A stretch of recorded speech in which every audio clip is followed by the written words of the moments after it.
Assalamualaikum warahmatullahi wabarakatuh. Dijelaskan dalam kitab Tanbihul Ghafilin karangan daripada Syekh Muhammad Nasir bin Ibrahim As-Samarqandi. Wa qala al-Imam Abu Lais As-Samarqandi rahimahullahu ta'ala. Berkata Imam Abu Lais As-Samarqandi, semoga Allah meridhoinya, "I'lam anna an-nasa fi as-sabahi ala arba'ati asnaf." Ketahuilah bahwa manusia pada waktu pagi terbagi kepada 4 golongan. Adapun golongan yang pertama adalah golongan orang yang beriman. Al-mu'minu yanwi fi sabahihi al-amal liwajhillahi ta'ala. Orang yang bangun di waktu pagi hanya untuk beramal karena Allah Subhanahu wa taala.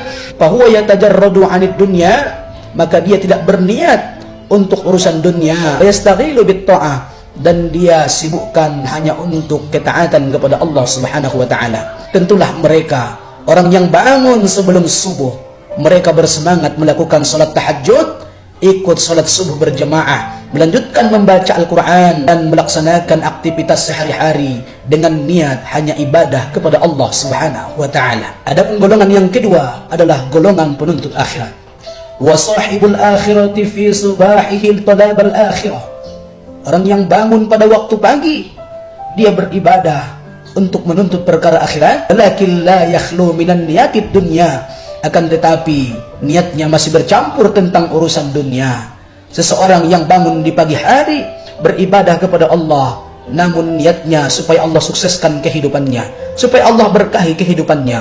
Berdagang hanya untuk mendapatkan kekayaan. Seorang pengajar memberikan pelajaran kepada muridnya, niatnya hanya untuk gaji yang tinggi. Seorang pekerja melaksanakan pekerjaannya hanya untuk meniat mendapatkan hasil yang banyak. Beribadah kepada Allah namun masih bercampur kepada perkara dunia. Namun hal ini masih tergolong kepada perkara positif. Adapun golongan yang ketiga adalah sahibud dunya, orang yang menyibukkan diri terhadap perkara dunia. Wa man asbaha laisa lahu hammu illa dunya. Orang yang bangun pada waktu pagi hanya untuk urusan dunia. Seseorang bangun di waktu pagi, langsung mengecek notifikasi daripada bisnisnya, langsung menghitung untung dan rugi perdagangannya. Seorang pekerja bangun di waktu pagi, langsung bersiap-siap untuk berangkat bekerja, namun tak sempat untuk melakukan salat subuh. Faqad aqama fi nafsihi arba'atu khisalin. Orang seperti ini tidak akan pernah mendapatkan apa-apa kecuali 4 perkara. Yang pertama, syagula la yanfa', maka Allah sibukkan dia dengan kesibukan yang tak ada habisnya. Selesai satu perkara, maka Allah sibukkan dengan perkara yang lain. Berangkat pagi, lalu pulang malam dalam keadaan lelah. Adapun yang kedua, wal hajatu la taqdi, maka kebutuhannya tak akan pernah terpenuhi.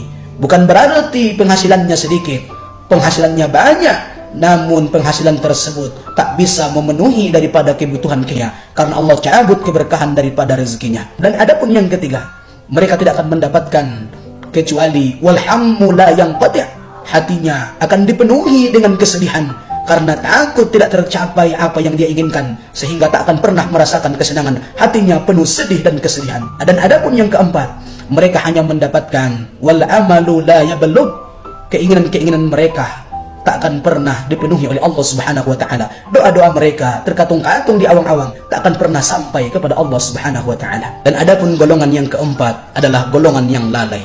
Wa man asbaha wa laysa lahu niyatul dunya wala lil akhirah. Orang yang bangun pada waktu pagi namun tidak berniat untuk dunia dan tidak berniat untuk akhirat, sibuk dengan kesenangannya sendiri, tak melakukan ibadah, bahkan tidak bekerja, menganggap dia akan hidup selama-lamanya di dunia, sehingga tidak mengingat Allah, sehingga menyia-nyiakan umur yang Allah berikan kepadanya, lupa akan nanti hari persidangan di hadapan Allah Subhanahu wa taala.